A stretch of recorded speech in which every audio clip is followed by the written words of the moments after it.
നമസ്തേ. ജ്യോതിഷ കൗൺസിലിംഗ് ചാനലിലേക്ക് നിങ്ങൾക്ക് ഏവർക്കും സുസ്വാഗതം. 19/4/2025 ശനിയാഴ്ച. ഇന്നത്തെ നക്ഷത്രം മൂല നക്ഷത്രമാണ്. 10:21 വിനാഴിക്കാണ് മൂല നക്ഷത്രമുള്ളത്. അതായത് 10 മണി 22 മിനിറ്റ് വരെയുണ്ട്. മൂലം ധനുക്കൂറിൽപ്പെട്ട ഒരു നക്ഷത്രമാണ്.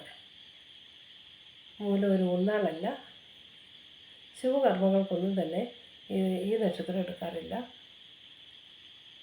മൂലം ഒരു ഗണ്ഡാന്തരത്തിൽപ്പെട്ട നക്ഷത്രമാണ്. ജനിച്ച് ആദ്യത്തെ 15 നാഴിക വരെ ഗണ്ഡാന്തദോഷമുണ്ട്. മൂലത്തിൻ്റെ ദശാനാഥൻ കേതുവാണ്. കേതുദശ 7 വർഷമാണ്. ജനിച്ച സമയത്തിനെ അടിസ്ഥാനപ്പെടുത്തിയാണ് കേതുദശ എത്ര കിട്ടുമെന്ന് നമുക്ക് പറയാൻ പറ്റുകയുള്ളൂ. കേതു 7 വർഷം, ശുക്രൻ 20 വർഷം, ആദിത്യൻ 6, ചന്ദ്രൻ 10 വർഷം, ചൊവ്വ 7 വർഷം, രാഹു 18 വർഷം, വ്യാഴം 16 വർഷം, ശനി 19 വർഷം. ഇങ്ങനെയാണ് ഇവരുടെ ദശാകാലം. മൂലനക്ഷത്രത്തിന് മരണം സംഭവിച്ചു കഴിഞ്ഞാൽ മൃത്യുദോഷമുണ്ട്. പരിഹാര കർമ്മങ്ങൾ ചെയ്യേണ്ടതാണ്. മൂലനക്ഷത്രത്തിൻ്റെ വിഷുഫലമാണ് ഞാനിവിടെ പറയുന്നത്. മൂലനക്ഷത്രത്തിന് ഗുരുദോഷ സമ്മിശ്രമാണ് ഈ വർഷം. ഈ ഫലങ്ങൾ നിങ്ങൾക്ക് കിട്ടുന്നില്ലെങ്കിൽ നിങ്ങളുടെ ജാതകത്തിലെ ഗ്രഹങ്ങളുടെ സ്ഥിതി എങ്ങനെയാണെന്ന് മനസ്സിലാക്കി പരിഹാര കർമ്മങ്ങൾ ചെയ്യേണ്ടതുണ്ട്.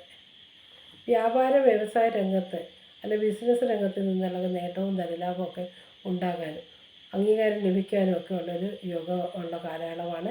ജീവിത പങ്കാളിയിൽ നിന്ന് ഉറച്ച പിന്തുണ ലഭിക്കാൻ യോഗം കാണുന്നുണ്ട്. മാനസികമായുള്ള സന്തോഷത്തിന് സമാധാനമൊക്കെ കിട്ടുന്നൊരു കാലം കൂടിയാണ്. എല്ലാ കാര്യങ്ങൾക്കും വിജയം കൈവരിക്കും. പ്രണയബന്ധങ്ങളിൽ തടസ്സം കാണുന്നു. വിദേശത്ത് നിന്ന് തിരിച്ചു വരാൻ ആഗ്രഹിക്കുന്നുണ്ട്. ആഗ്രഹം സഫലമാകും. വീട് പണി പൂർത്തീകരിക്കാൻ യോഗം കാണുന്നുണ്ട്. വിവാഹം നടത്തിക്കൊടുക്കാനും നമുക്ക് അനുയോജ്യമായ ജീവിത പങ്കാളിയെ ലഭിക്കാൻ യോഗം കാണുന്നുണ്ട്. രോഗാദി ദുരിതം നിന്ന് വിഷമതകളിൽ നിന്നും ആശ്വാസം കിട്ടുന്നതാണ്. ത്വക്ക് രോഗത്തിന് യോഗം കാണുന്നുണ്ട്. വളർത്തുമൃഗങ്ങളിൽ നിന്ന് നഷ്ടം കാണുന്നുണ്ട്. ധനസഹായം ചെയ്യുന്നത് ശ്രദ്ധിക്കുക. തിരിച്ചു കിട്ടാൻ കാണുന്നില്ല. വളരെ ശ്രദ്ധ വേണം. നക്ഷത്രക്കാരുടെ 2025 വിഷുഫലമാണ് ഞാനിവിടെ പറഞ്ഞത്.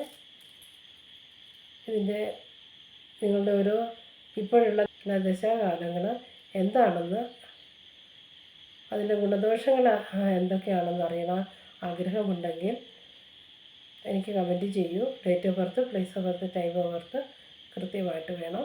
മറുപടി നൽകുന്നതാണ്. അതിനുള്ള പരിഹാരം ദോഷമാണെങ്കിൽ അതിനുള്ള പരിഹാരവും പറഞ്ഞു തരും. ഓക്കെ.